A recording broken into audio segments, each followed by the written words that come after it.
গাড়ির engine hit হয়ে গেছিল, অনেকগুলো প্লাস্টিকের পাইপ থাকে, পাইপগুলো একদম পুড়ে গেছিল। এরপরে মেকার এনে অনেক কষ্ট করে কিভাবে যে ঠিক করাইছি।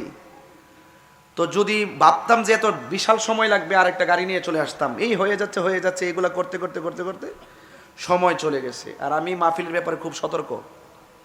আমি প্রত্যেক মাহফিলে চিটাগাং কয়েকদিন আগে 8 দিনে 9টি মাহফিল করেছি। প্রত্যেক মাহফিলে আগে গিয়েছি, কমিটির আমাকে 1.5 ঘন্টা বসায় রাখছে, তারপর কোনো কফিয়ত নাই। কিন্তু আজকে আমি সময় মতো আসতে পারি নাই। এখন অনেকের মাঝে সন্দেহ ঢুকে গেছে যে আসলে আমি আসবো কিনা। কমিটি এখানে যারা আছেন তারা হয়তো আমার সমস্যাটা ফেস করেন নাই। আমি বারবার কমিটির সাথে আলোচনা করেছি যে আমি তো এভাবে পড়ে আছি। তো সময়টা 1.5 ঘন্টা, প্রায় 1 ঘন্টা সময় আমার নষ্ট হয়ে গেছে।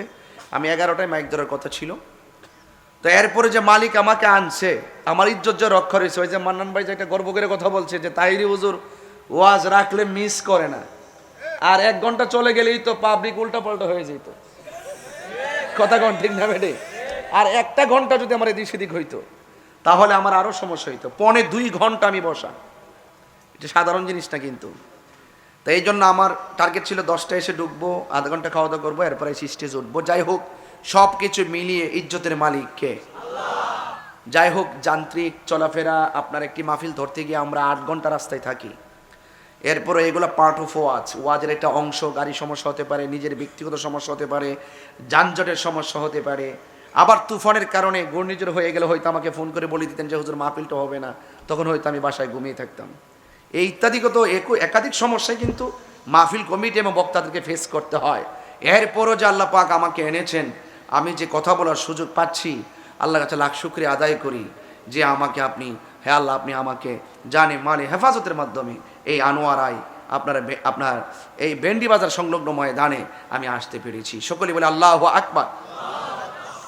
এন্তেজামিয়া কমিটির পক্ষ থেকে আমাকে বিষয় দেওয়া হয় যে দ্বীনি শিক্ষার প্রয়োজনীয়তা, ইসলামের দৃষ্টিতে পোশাক পরিচ্ছদ ও সাজসজ্জার নীতিমালার বর্ণনা। যদিও আমি এই বিষয়গুলো ওয়াকিফাল না, আমি গাড়িতে এসে যখন জ্যামে পড়ছি তখন আমি ওই ওসমানকে ফোন করে বললাম যে বিষয় আছে কিনা, পরে পোস্টারটা পাঠাইলো আর আমি একটু দেখলাম, এতটুকুই। তো সব কিছু মিলিয়ে আমি একটি আয়াতও পড়েছি, এটার উপরে ডিপেন্ড করি, একটি হাদিসও পড়েছি সেই দিকে খেয়াল করে। ইনশাল্লাহ এই আলোচনাগুলো আমাদের সামাজিক জীবনে খুবই জরুরি, খুবই জরুরি। এলেম, গরু আর মানুষের মধ্যে পার্থক্য কি? গরুর কোনো বুদ্ধি নেই, এটা যেদিকে মন চায় সেদিকে ঘুরে, যা মন চায় তাই খায়। মানুষের বুদ্ধি আছে বলেই মানুষ যা কিছু খায় না, ম্যাক্সিমাম যা কিছুই তারা করে না, বলে না, কারণ মানুষকে আল্লাহ পাক বিবেক দিয়েছেন। যদি বলেন না সুবহানাল্লাহ। এই বিবেক, জ্ঞান, এটা আল্লাহর পক্ষ থেকে একটা নিয়ামত।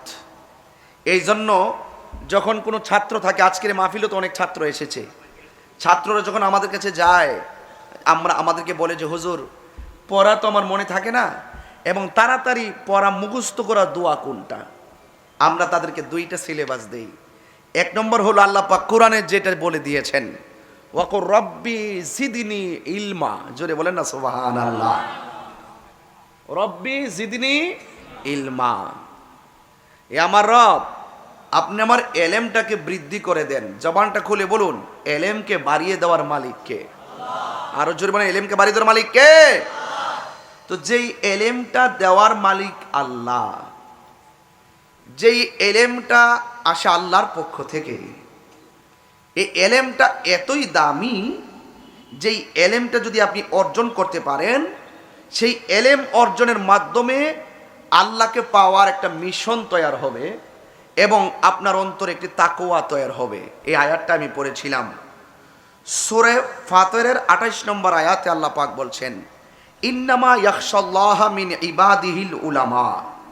আল্লাহর বান্দাদের মধ্যে সবচাইতে আল্লাহকে বেশি ভয় করে আলেমরা। জোরে কোন সুবহানাল্লাহ। কারা ভয় করে? আলেমরা। আপনি দেখেন যারা আলেম না, আলেম মানে হলো জ্ঞানী, আলেম মানে কি? জ্ঞানী। যারা জ্ঞানহীন মানুষ, এদের পক্ষে দেখবেন হারাম খাইতো বাদে না, খুন করতো বাদে না, গীবত করতো বাধে না, অন্যায় করতো বাধে না। গত কয়েকদিন আগে দেখছেন বুরকা পরে এক লোককে গুলি করে মেরে ফেলছে। যদি তার অন্তরে, তার কাছে যদি এলেম থাকতো, আল্লাহর পক্ষ থেকে যদি তার উপরে এলেম আল্লাহ পাক তাকে দান করতেন, সে তার যদি হিতাহিত সুবুদ্ধি থাকতো, কি বুদ্ধি? সুবুদ্ধি থাকতো, তাহলে ওই মানুষটা কখনো অন্যায় কাজ করতো না। কারণ সে ভালো করেই জানতো, আমি জ্ঞান দিয়া জেনেছি, জ্ঞান দিয়ে পড়েছি, জ্ঞান দিয়ে হৃদয়ে ধারণ করেছি, কাউকে খুন করা জুলুম, কাউকে ঠকানো জুলুম, পাপ করা জুলুম, এবং প্রত্যেকটা কাজের জন্য হিসাব নিবেন একজন। জবান খুলে বলুন তিনি কে? ইন্নামা ইয়াখশাল্লাহা মিন ইবাদিহিল উলামা।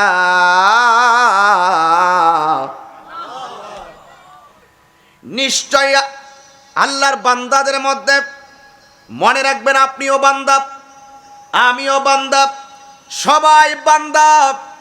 এই বান্দাদের মধ্যে সব চাইতে আল্লাহকে ভয় করে আলেমরা। এই জন্য যুবক ভাইয়েরা, আল্লাহ পাক রব্বুল আলামিন কোরআনুল কারীমের মধ্যে বলেছেন, ইয়ারফাইল্লাহুল্লাযীনা আমানু মিনকুম ওয়াল্লাযীনা উতুল ইলমা দারাজাত। আল্লাহ রাব্বুল আলামিন বলেন, যাদেরকে জ্ঞান দান করা হয়েছে, যাদেরকে জ্ঞান দান করা হয়েছে, আল্লাহ রাব্বুল আলামিন যাকে মায়া করে জ্ঞান দান করেছেন, তার মর্যাদাকে আমার আল্লাহ রাব্বুল আলামিন সকল বান্দাদের চাইতে আমার আল্লাহ উন্নতি বানিয়ে দিবে। আল্লাহু আকবার, জোরে বলুন না। তাহলে জ্ঞান দেওয়ার মালিককে। এই জন্য ছাত্ররা যারা পারো না পড়ালেখা, যারা পড়ালেখা ভুলে যাও, তোমাদেরকে বলি, আল্লাহর কাছে পড়তে বসেই বলবা, রব্বি জিদনি ইলমা, হে রব আপনি আমার জ্ঞানকে বাড়িয়ে দেন।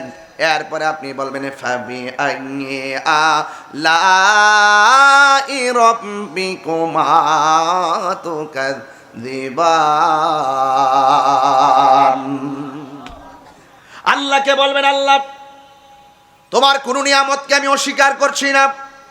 সব কিছু নিরঙ্কুশ ক্ষমতার মালিক কে? আরো জোরে বলো কে? এই জন্য সব কিছুর নিরঙ্কুশ ক্ষমতার মালিক যিনি, তিনি তোমাকে নিয়ামত দিবে, তিনি তোমাকে মর্যাদা দান করবে, তিনি তোমাকে এলেম দান করবে। আর আলেমরাই সব চাইতে আমার আল্লাহকে বেশি ভয় করে। এই জন্য আমার যুবক ভাইয়েরা, আল্লাহর কাছে চাইবেন, এলেম বড় নিয়ামত জিনিস, এলেম বড় নিয়ামত জিনিস। আলেমরা আল্লাহ কি ভয় করবে? আল্লাহ রাব্বুল আলামিন বলেন, যাদেরকে এলেম দান করা হয়েছে, ওই এলেম অনুযায়ী যারা আমল করবে, আল্লাহ রাব্বুল আলামিন তাদেরকে বান্দা থেকে আমার আল্লাহর বন্ধু বানায়া নিবে। এই আওয়াজে মানি না রাত্র বেশি হয়েছে, আমি জানি আপনাদের ঘুম পেয়েছে। জবানটা খুলে বলুন না আল্লাহু আকবার।